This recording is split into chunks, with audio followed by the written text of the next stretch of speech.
In early 1962, the helicopters sent to Vietnam by President Kennedy flew their first combat missions against the NLF. In Operation Chopper, the aircraft flown by U.S. Army pilots ferried 1,000 South Vietnamese soldiers to sweep an NLF stronghold near Saigon.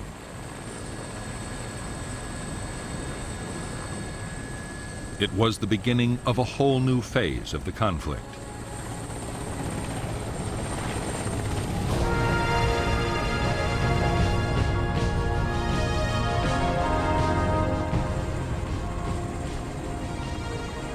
From the start, the American helicopters had a dramatic effect on the fighting.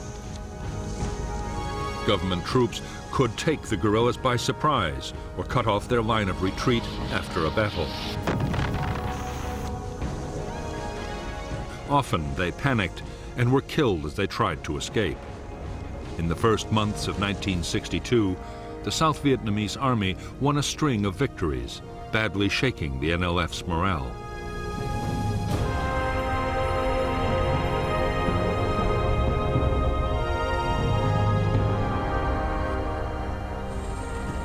Using helicopters for offensive operations called for a whole new set of tactics. It was a complex business in which helicopter forces and ground units had to be strictly coordinated. But the aim was simple. The enemy had to be found, fixed in position, and then defeated. Government troops called it spear and net. Later, it would become known as search and destroy.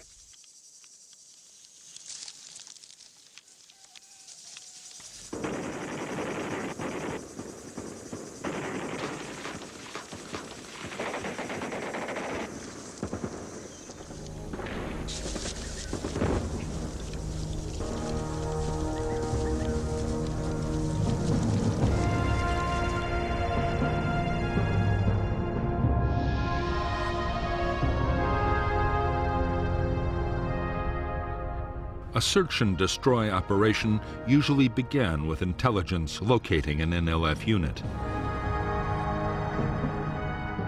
The task then was to place forces to cut off the enemy's retreat.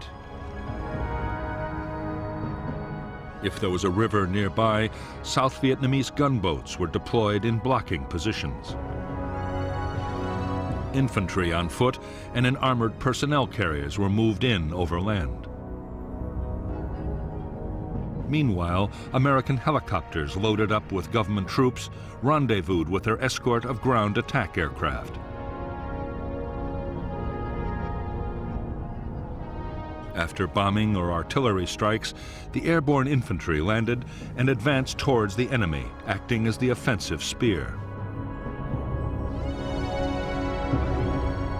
Trapped by the net of blocking forces, the Viet Cong would be forced to do battle and be destroyed by vastly superior firepower, or so the theory went.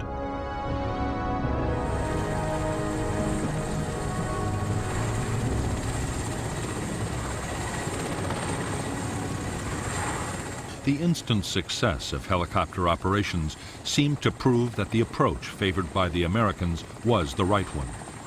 What U.S. advisors wanted now was more and bigger offensive operations.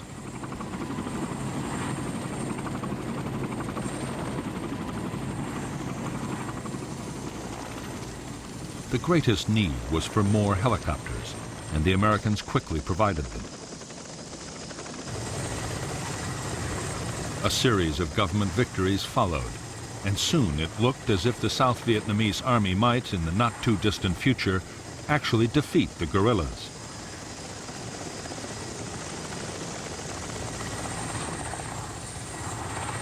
In July 1962, General Paul D. Harkins, head of the U.S. Military Assistance Command in Saigon, reported to Washington that tremendous progress was being made in South Vietnam. It was just what President Kennedy wanted to hear, and in the White House there was a deep sense of relief. They hoped they could bring home all U.S. military personnel by the end of 1965.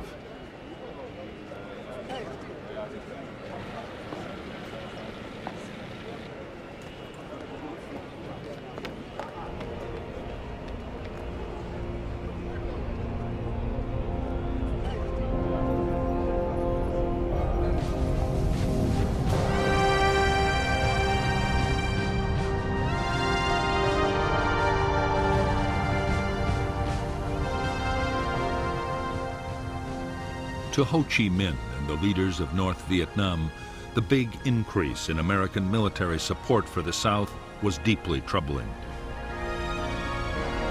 Did the U.S. mean to put in combat troops? Or perhaps even invade the North itself?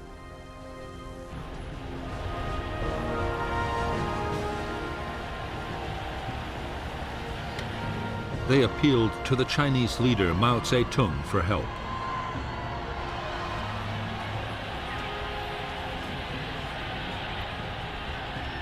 Mao was anxious to be seen as the champion of liberation movements around the world.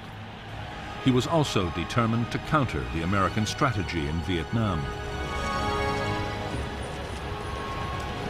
In the summer of 1962, the Chinese leader promised Ho Chi Minh substantial support for the guerrilla war against the Southern government. Right away, North Vietnam would get 90,000 extra rifles for the Viet Cong.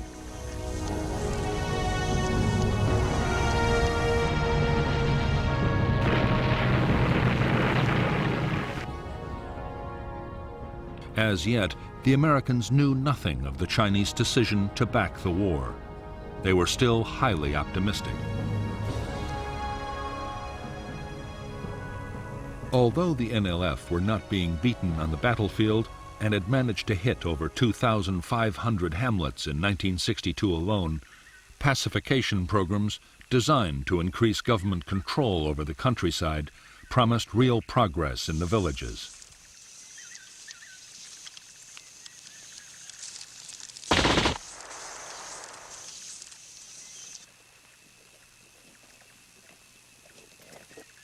In a program coordinated by the Central Intelligence Agency, U.S. Special Forces were working with Montagnard tribal groups in the central highlands of South Vietnam. They fortified villages and trained local volunteers to fight the Viet Cong in their own areas. The tactics involved setting ambushes, heavy night patrolling, and above all, responding fast to guerrilla incidents.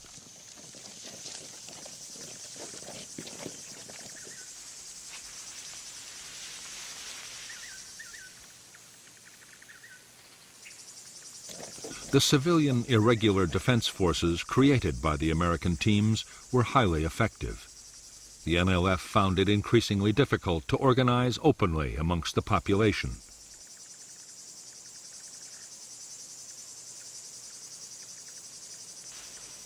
At its peak, the program would encompass thousands of villages and hundreds of thousands of people.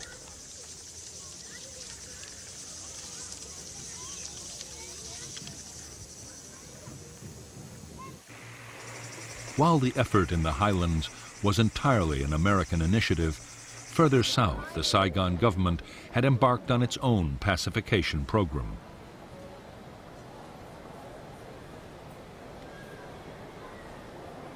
Backed by the CIA, called the Strategic Hamlets Program, the idea was to create 11,000 settlements which could defend themselves from the Viet Cong and bring government authority into the countryside. The campaign was a disaster from the start.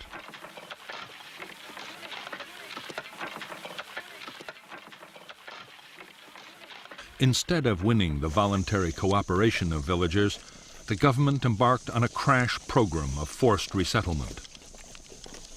Families were moved, sometimes at gunpoint, from their traditional lands and the burial grounds of their ancestors. Funds promised for development were embezzled by corrupt officials.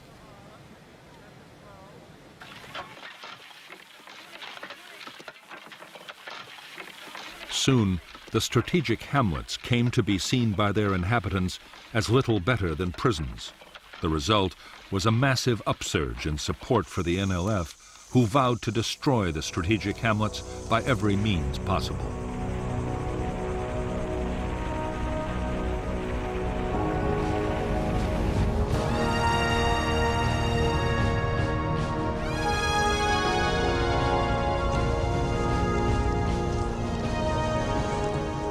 From the first introduction of American helicopters into South Vietnam, NLF tacticians had worked feverishly to develop ways of dealing with the threat. They had learned to mount ambushes with heavy machine guns near the obvious landing zones.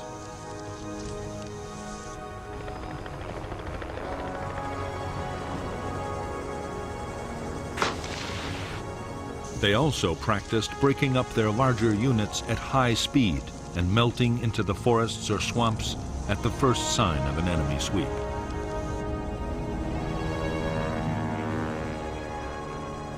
One of the biggest lessons learned by the guerrillas in 1962 was to keep their attacks short. Raids or ambushes were planned to last no more than 15 minutes. The idea was that even with helicopters, government forces would have too little time to react.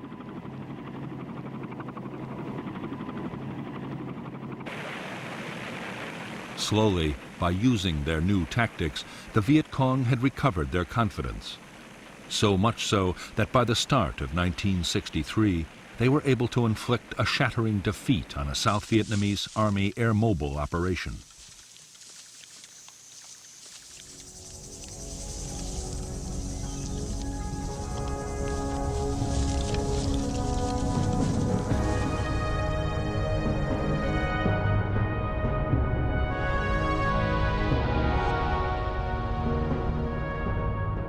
The hamlet of Ap Tan Toi in the Mekong Delta was believed by the South Vietnamese Army to be the location of a Viet Cong headquarters, a radio transmitter, and a small guerrilla force.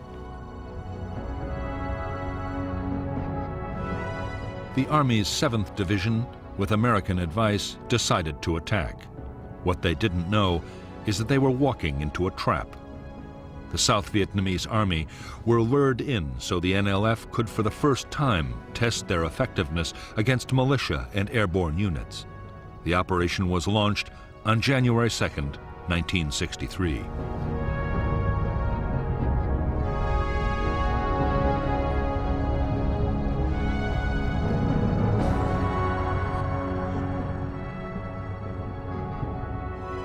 The neighboring hamlets of Ap Tan Toi and Ap Bac were strung out along a raised dike and an irrigation canal. In the tree line was deployed the whole Viet Cong 514th Battalion, reinforced by local guerrillas, altogether nearly 350 men.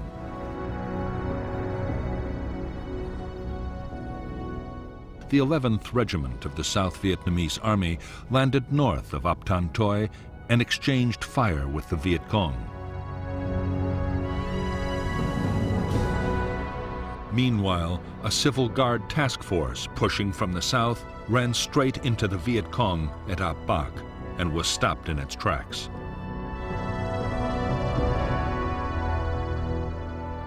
Air and artillery strikes were directed at both hamlets, but the Viet Cong were well dug in.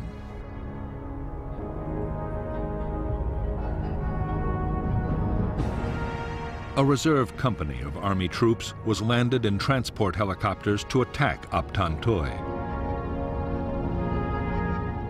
Fire from Ap Bac destroyed 5 aircraft. Next, a company of armored personnel carriers made a disorganized assault on Ap Bac, but was driven off with heavy losses.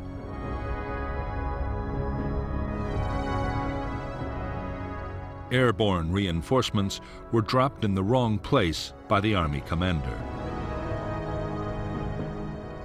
This allowed the Viet Cong to escape and avoided further government casualties.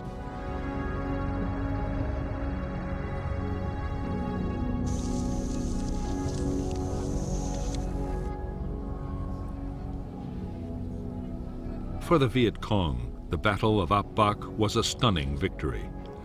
For the first time, they had stood their ground against helicopters and armored vehicles. Almost 400 South Vietnamese troops were killed or wounded. 3 American advisors were also killed, and they had lost only 9 men themselves. As the news swept through the hamlets and villages of Vietnam, Viet Cong morale and recruitment soared.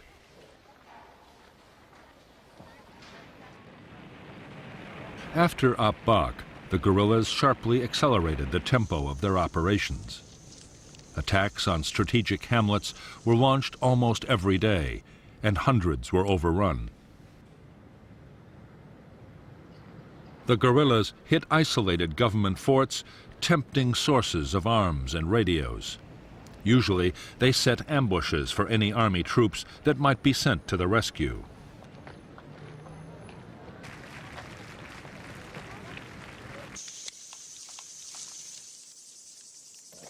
The South Vietnamese Army's attempts to find the Viet Cong's big units and make them fight seemed increasingly futile.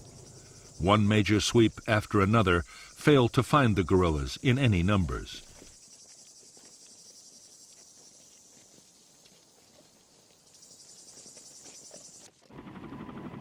By now, many American advisors in South Vietnam, colonels and captains at the sharp end of the battle, had begun to ask questions about U.S. military doctrine.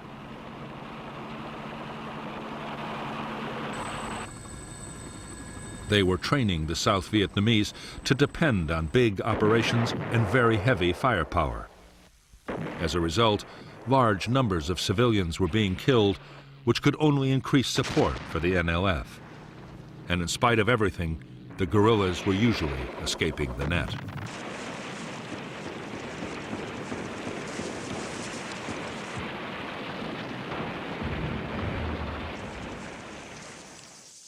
What the advisors wanted were tactics more like those the Special Forces had adopted in the Central Highlands: small unit patrolling, ambushes, and night operations, all the time working closely with local people.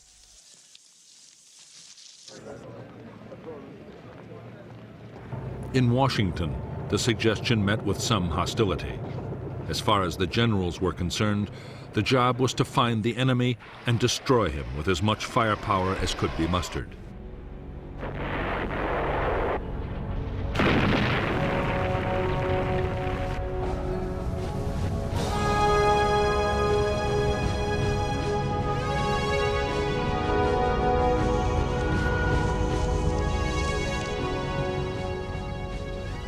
For years, President Diem had filled the ranks of South Vietnam's government officials with fellow Catholics, enraging the majority Buddhist population. From the beginning of May 1963, there were widespread protests. Diem reacted violently. The army raided temples. Monks, nuns, and priests were arrested, and demonstrators were shot in the streets by police.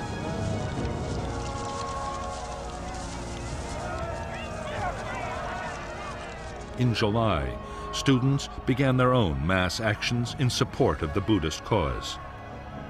By the fall of 1963, South Vietnam was sliding into political chaos. As sheer mismanagement looked set to destroy the country, Army generals directed by the CIA hatched a plan to overthrow the president. American officials, exasperated at Diem's failures, signaled that Washington would not oppose a coup. The plotters made their move on November 1st, 1963, attacking the presidential palace with armor and aircraft. The generals had promised that President Diem would be allowed a safe flight into exile. However, the day after the coup, Diem was brutally murdered along with his brother Nhu by unidentified assassins. 3 weeks later, on November 22, 1963, in the United States, President Kennedy was himself assassinated.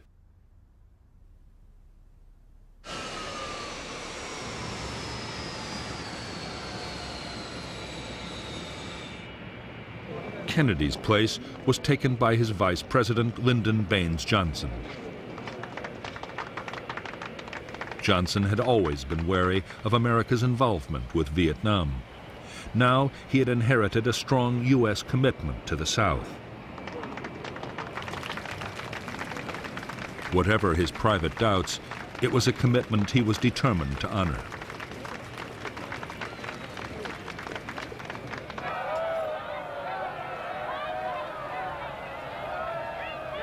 The chaos that had engulfed South Vietnam in the closing months of 1963 was seen in North Vietnam as a golden opportunity.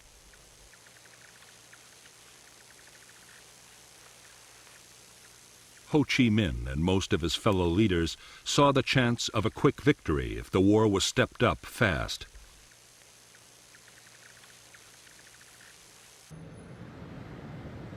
Amongst the North's communist backers, the Soviet Union was opposed to any escalation. But the Chinese leader Mao Zedong had promised his support. If the Americans reacted by invading North Vietnam, China would even deploy combat troops to help the defense.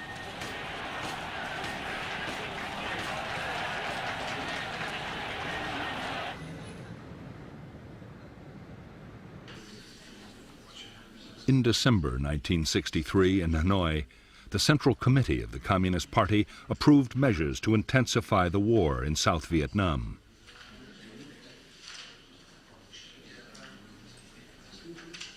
General Giap, the defense minister, had argued for caution, but most of the leadership was against him. The order was given to speed up the flow of men and weapons to the NLF in the south.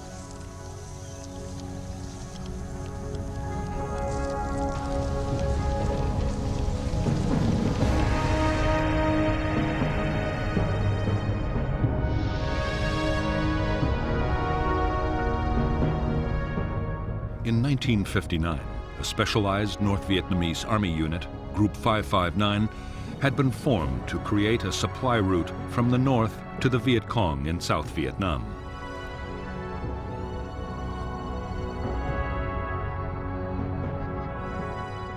Jungle trails inside the south had proved too vulnerable to government army sweeps, and so, helped by their allies, the Pathet Lao guerrillas in Laos, and with the tacit approval of Prince Sihanouk of Cambodia, Group 559 had taken over the border areas just outside South Vietnam.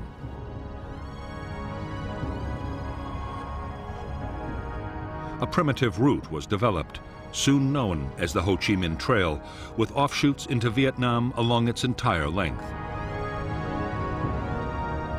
By early 1964, the trail was being transformed into a secret jungle highway with depots, air defense, and garrisons of permanent logistics troops.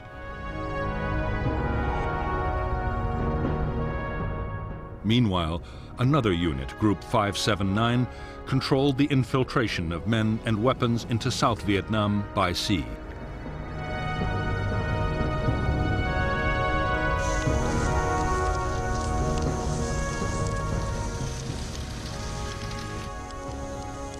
In the first months of 1964, the NLF stepped up their campaign in a concerted effort to push South Vietnam to the edge. With better equipment, leadership, and training, the NLF were now attacking in big units, up to 1,000 men at a time.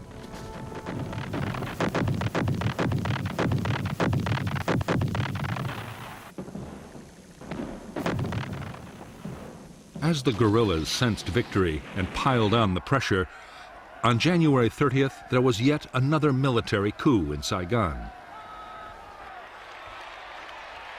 The U.S. Defense Secretary, Robert McNamara, was dispatched to Vietnam to boost the authority of the new leader, General Nguyen Thanh. Yet few American officials imagined Thanh could soon win popular support or rally the demoralized South Vietnamese Army.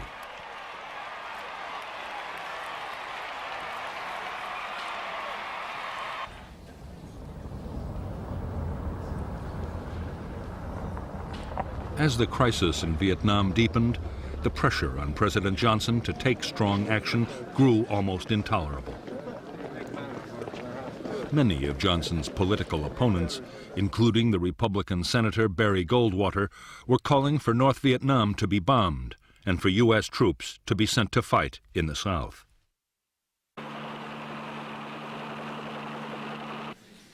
The Joint Chiefs of Staff were also insisting that decisive military action would have to be taken to pressure Hanoi.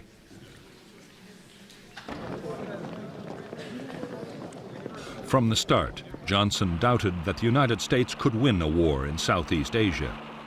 He also believed that neither Congress nor the American people would approve of open military intervention. However, he did agree to covert actions against North Vietnam, including secret bombing of economic targets and villages along the Laotian border.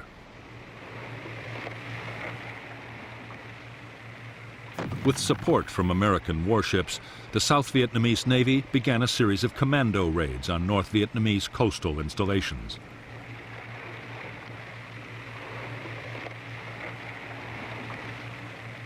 It was one such operation in August 1964 that would set the stage for a dramatic clash between U.S. and North Vietnamese naval forces. In the Gulf of Tonkin, the simmering conflict between the United States and Hanoi was sent spiraling towards outright war.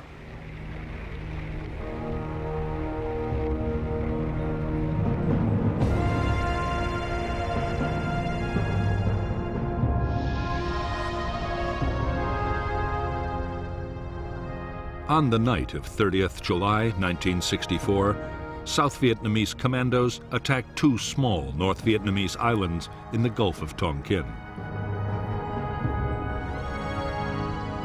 The U.S. destroyer Maddox, an electronic spy ship, was 123 miles south with orders to electronically simulate an air attack to draw North Vietnamese boats away from the commandos.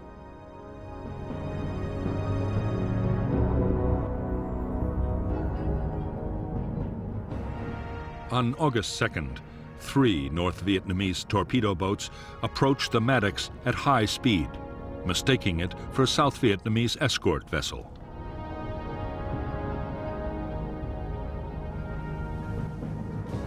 In the engagement that followed, the Maddox sank one of the craft and air support planes damaged the others.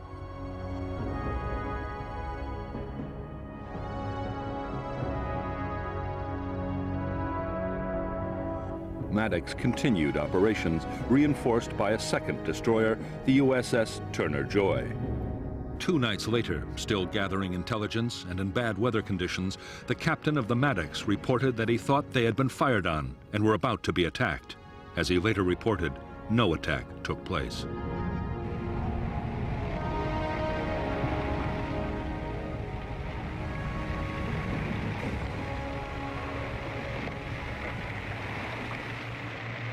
The possibility that the second attack had been imagined by tense sailors in the poor weather conditions was considered and rejected in the White House.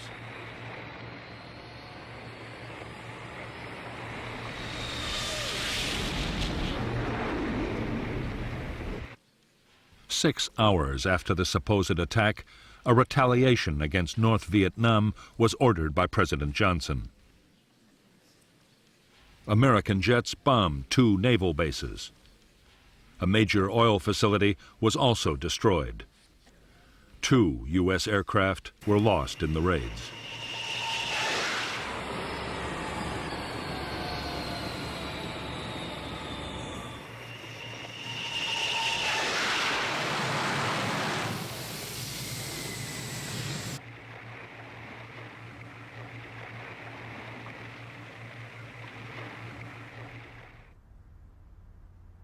Within hours of the American airstrikes, the Chinese Premier Chow En-lai was calling on the Vietnamese to prepare to fight back.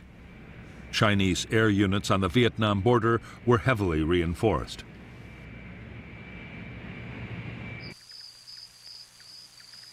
Frantic efforts were made to improve North Vietnam's anti-aircraft defenses. At the same time, jets of the fledgling North Vietnamese Air Force returned to Vietnam from their training base in China.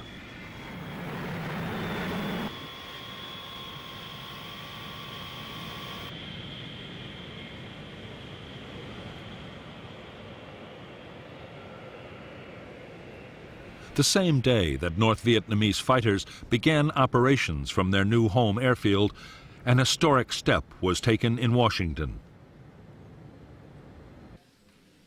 On August 7, 1964, the U.S. Congress passed the Tonkin Gulf Resolution. It gave President Johnson the freedom to take whatever actions he thought necessary to defend Southeast Asia. Johnson now had the power to use military force in Vietnam in almost any way he chose.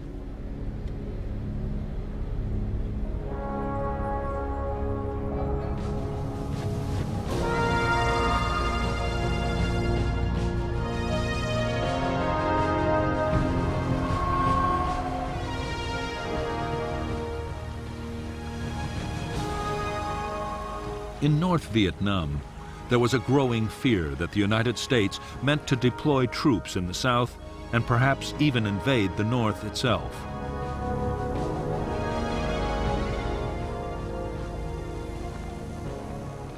The U.S. might also decide to bomb North Vietnam into the ground. Communist leaders could only hope that fear of China would make the enemy hesitate before taking any drastic steps.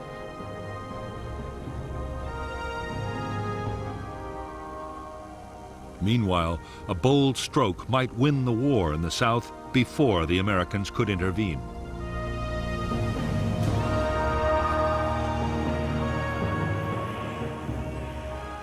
The plan was that the North Vietnamese Army should be sent to fight in the South.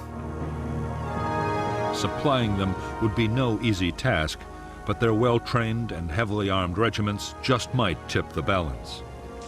The aim was to topple the weakened South Vietnamese state within little more than a year.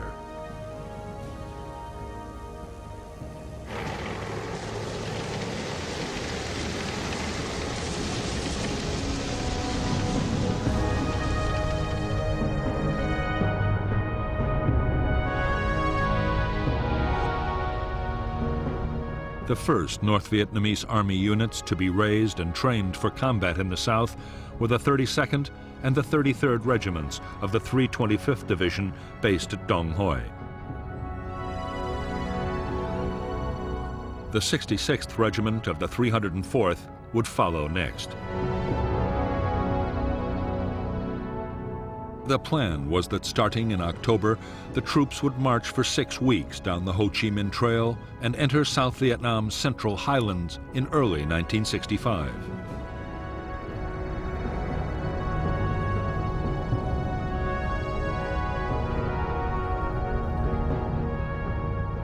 The first step would be to seize territory in the border area. At the same time, the Viet Cong would take over the coastal provinces of Quang Ngai and Binh Dinh. The NVA would then advance along the line of Highway 19 between Pleiku and Quy Nhon, splitting South Vietnam in two. Meanwhile, the Viet Cong would mount big attacks in the Mekong Delta and around Saigon. Victories there would open the way for a general offensive and trigger the popular uprising which would sweep away the Saigon government.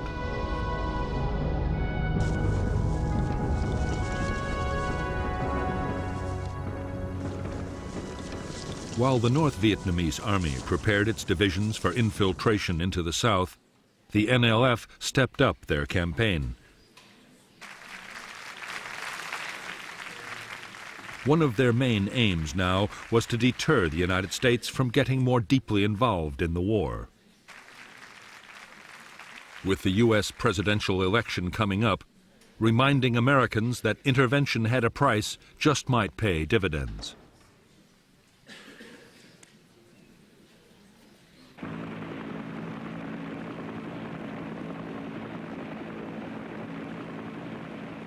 On November 1st, 1964, only 2 days before the election, Ben Hoa Air Base near Saigon was blasted by Viet Cong mortars. 4 Americans were killed and 76 wounded. 5 B-57 bombers were destroyed and 15 damaged. Although the attack seemed a blatant provocation, President Johnson was determined not to react in a way that might endanger his election chances.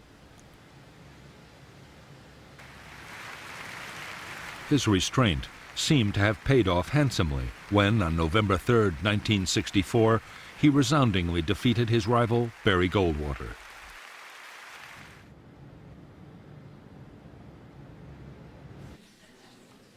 By now, Johnson's advisors feared that South Vietnam could be on the brink of collapse. From January 1, 1965, through to February 7, 1965, the Viet Cong mounted a series of coordinated attacks across the country. They took and held the village of Binh Gia, only 40 miles from Saigon, severely mauling government army units sent to the rescue.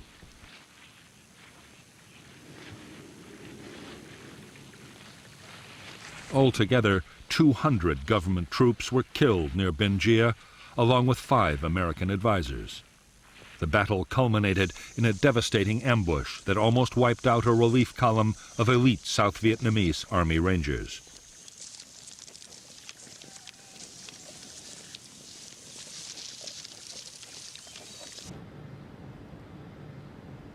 In Washington, the pressure to do something to save South Vietnam was now intense. Although Johnson doubted that bombing North Vietnam could dissuade it from supporting the Viet Cong guerrillas, he agreed to let military planners prepare a major campaign. Meanwhile, a series of strikes would be launched as reprisals if there was any major attack by the Viet Cong.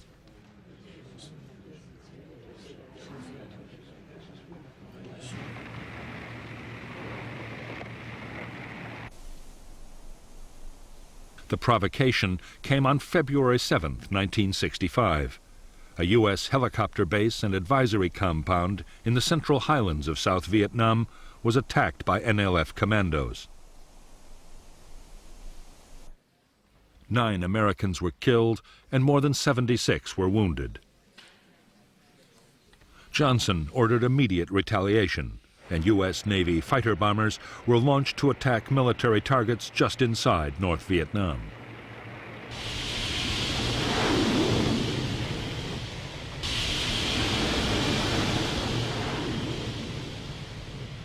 Only 3 days after the U.S. raids, there was another attack by the Viet Cong on Americans. This time, it was a bomb in a hotel at Qui Non, which killed 23 U.S. servicemen. More retaliation strikes were launched, and on February 13, 1965, President Johnson authorized a bigger campaign, codenamed Operation Rolling Thunder.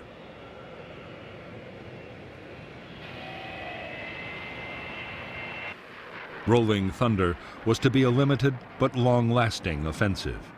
Its aim was to force North Vietnam to stop supporting the guerrillas in the south.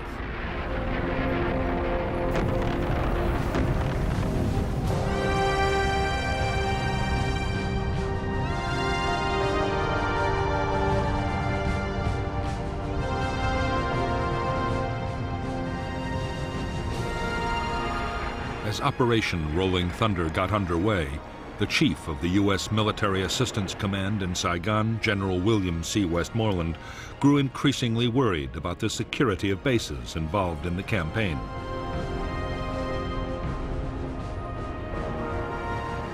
Da Nang, sited in a largely hostile area and guarded by a small Vietnamese Army unit, was particularly vulnerable to Viet Cong attack. Westmoreland asked for 2 battalions of U.S. Marines, 3,500 men, to be deployed around the base.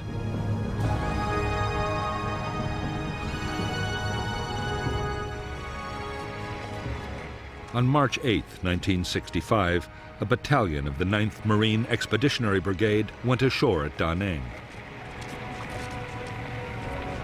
The 2nd Battalion would arrive later by air. The Marines' mission was to be strictly confined to defending the Da Nang base.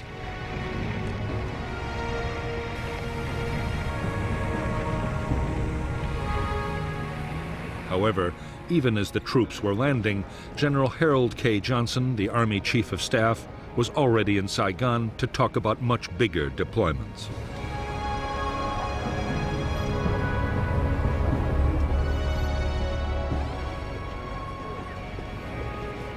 General Johnson had been appointed by the president his special representative.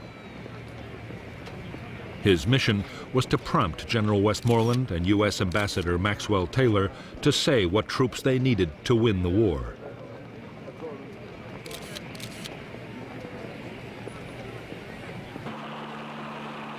In fact, General Johnson and his fellow commanders on the Joint Chiefs of Staff already had a clear idea of the forces they wanted for Vietnam.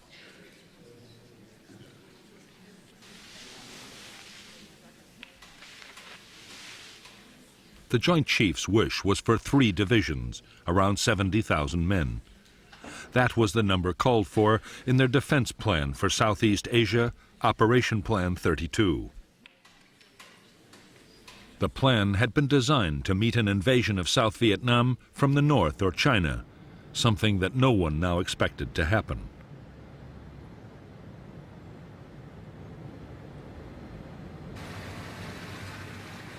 However, as part of the plan, airfields, communications, and other facilities had already been put in place. Now, large numbers of troops could be deployed as soon as the president gave the order.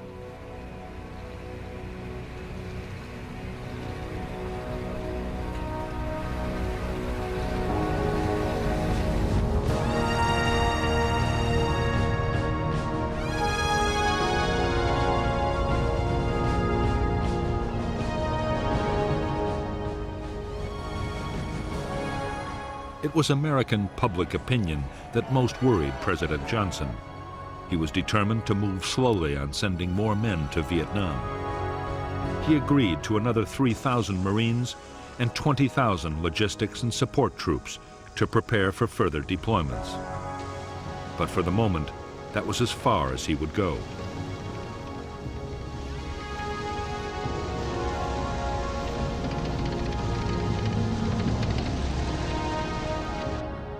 On April 7, 1965, at Johns Hopkins University, President Johnson offered economic aid to North Vietnam in exchange for peace.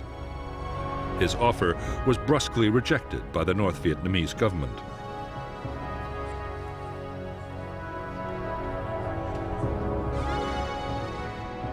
Two weeks later, Johnson agreed to raise U.S. combat strength in Vietnam to more than 60,000 troops. Allied forces from Korea and Australia would be added as a sign of international support.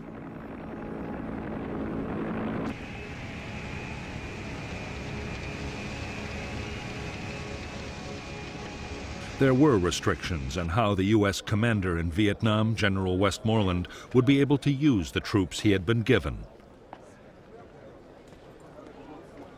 They were to operate only inside clearly defined enclaves around their bases.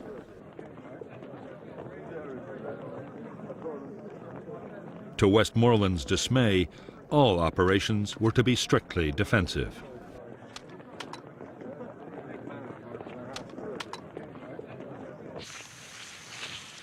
The American policy of defending enclaves would soon be severely tested by the Viet Cong.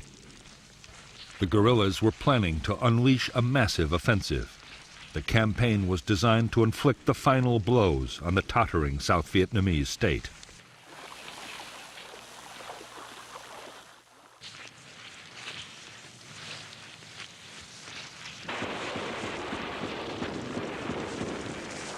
The storm broke on May 11th with a full-scale assault by 2,500 Viet Cong troops on Song Bay, a provincial capital.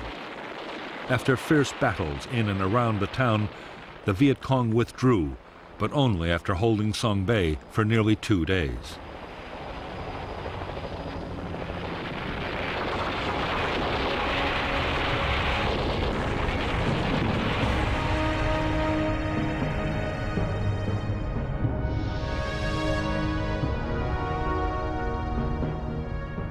The Viet Cong assault on Song Bay was followed by a series of attacks to within a few miles of Saigon. Meanwhile, in the Central Highlands, U.S. intelligence had detected all the elements of the North Vietnamese Army's 325th Division and signs that the 304th was on its way.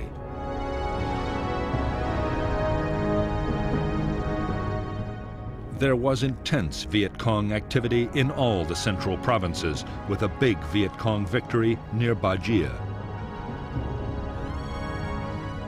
On June 10, 1965, at Dong Xoa, a South Vietnamese Army district headquarters and U.S. Special Forces camp was overrun by a full regiment. It was abandoned only after frantic American air attacks.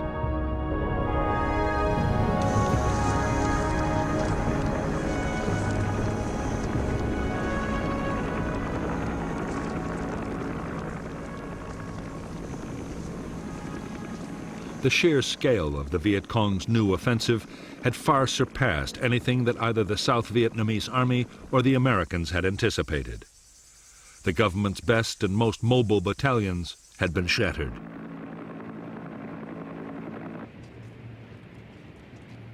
The disaster was followed by political upheaval. A faction of young military officers installed Air Vice Marshal Key as Prime Minister and General Nguyen Van Thieu as President, openly restoring military government.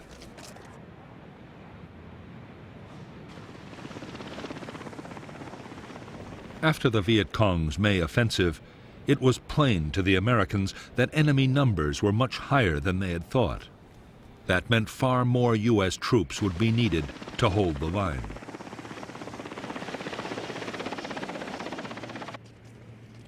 Estimates of just how many kept rising until on June 7, 1965, General Westmoreland asked Washington for 200,000 men.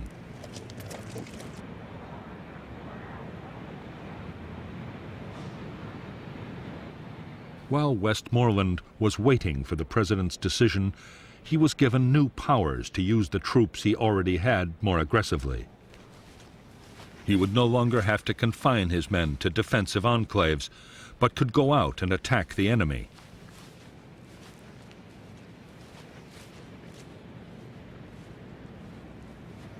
On June 27, 1965, General Westmoreland launched the first purely offensive operation by American ground forces in Vietnam. It was a sweep into NLF territory just northwest of Saigon.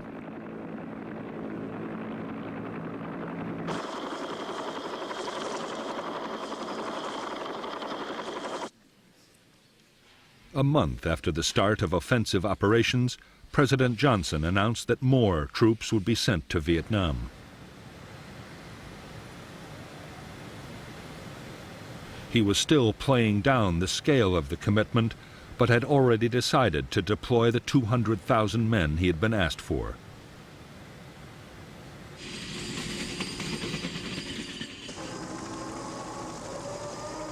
The following day, the first troops of the big buildup arrived in Vietnam. The men were a battalion of the 101st Airborne Division. By this time, there was no longer any doubt about just what their mission would be. They were to find the Viet Cong's main force military units and destroy them on the battlefield.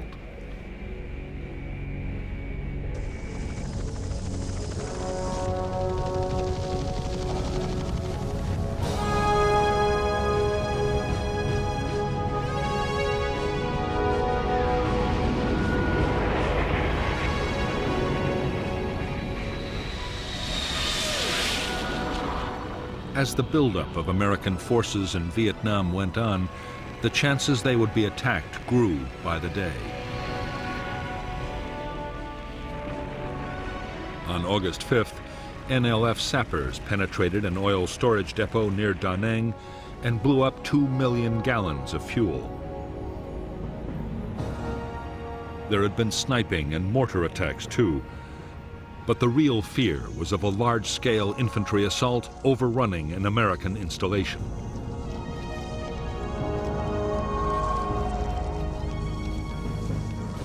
What the Americans needed was accurate and timely intelligence about what the enemy intended to do.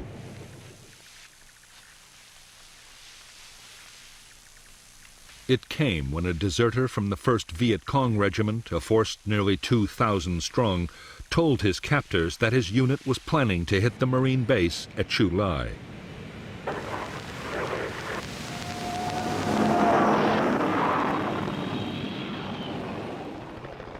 The Marines quickly planned a full-scale operation to trap the Viet Cong regiment in its assembly area. The operation was planned in the strictest secrecy. Codenamed Operation Starlight, and deploying 4,000 troops, it would be the first American regimental-sized battle since the war in Korea.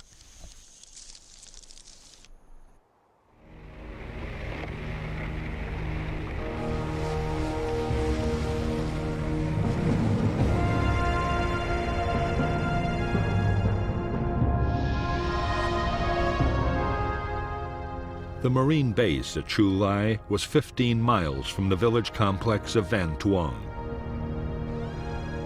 Between the Tra Bong River, the elevation known as Hill 43, and the Phuoc Tuan Peninsula was a fortified Viet Cong base area.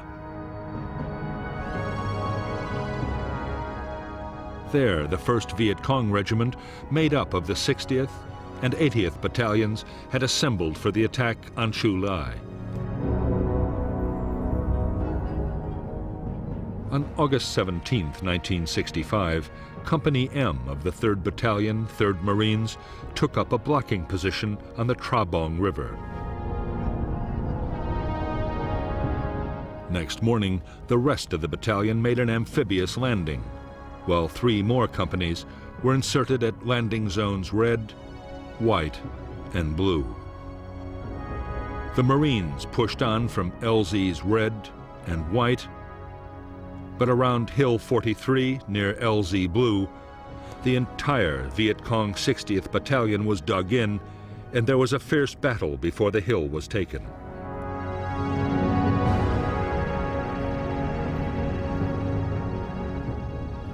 There was also heavy Viet Cong resistance near the hamlet the Americans called A Chuang Tu. But after reinforcement, the Marines succeeded in squeezing the Viet Cong from 3 sides, trapping them with their backs to the sea.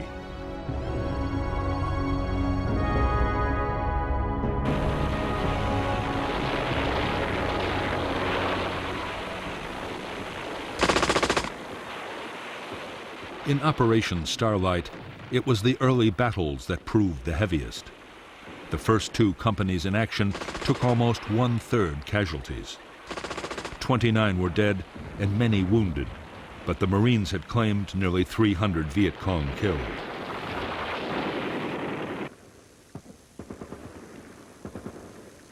The next 5 days involved only small-scale actions. As the Marines advanced, the Viet Cong, numbed by the shattering naval, artillery, and air bombardments, fought delaying actions as they tried to disengage.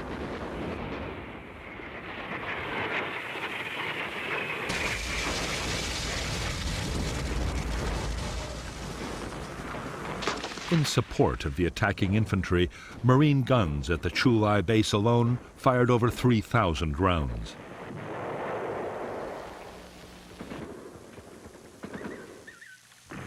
The ships fired another 1,500. Marine air support was so effective that at times aircraft were dropping their bombs within 200 feet of their own troops.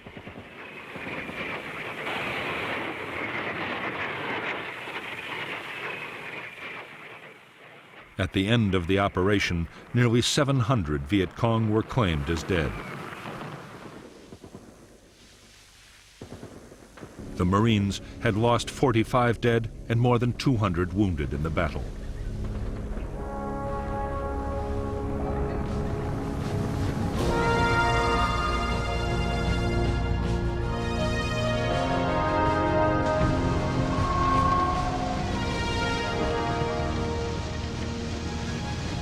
For the United States Marines, Operation Starlight had been a resounding victory.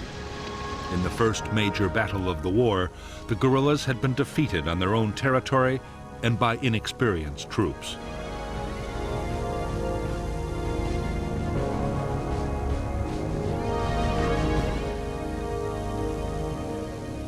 The classic U.S. military doctrine had worked exactly as it was supposed to.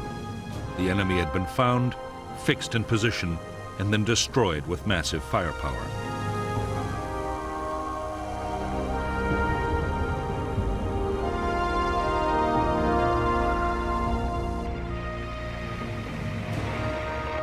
the Marines moved fast to take advantage of their victory in Operation Starlight. They launched a series of attacks against NLF concentrations along the coast.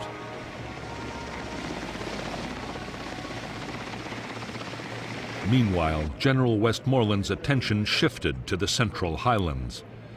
There, the threat was posed not by the Viet Cong guerrillas, but by the newly arrived troops of the North Vietnamese Army.